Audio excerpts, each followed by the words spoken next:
what we have right now is a series of patches of multiple regulations to cover different needs. So as I was explaining, we have the regulation for the government, that's the Privacy Act. We have the regulation for the private sector, that's PIPEDA.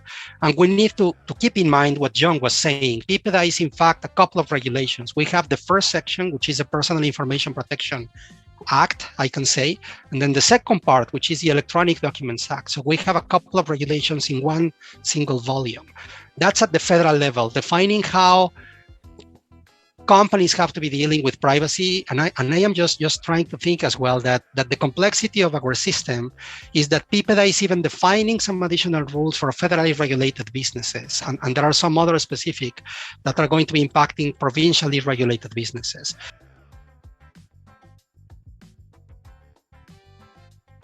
It's a jurisdictional discussion about where the individual resides, who the personal information relates to. So that's where you see the PIPEDA versus the provinces where there's substantially similar laws passed. So Quebec's, Alberta's, those are the provinces there.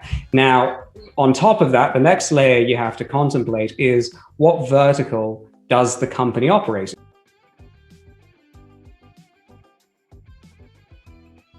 We look at the Canadian financial services marketplace and even the international financial services marketplace. We've been having compliance conversations since we announced the cloud computing some 13 years ago now when we announced Red Dog. It's hard to imagine it's been that long.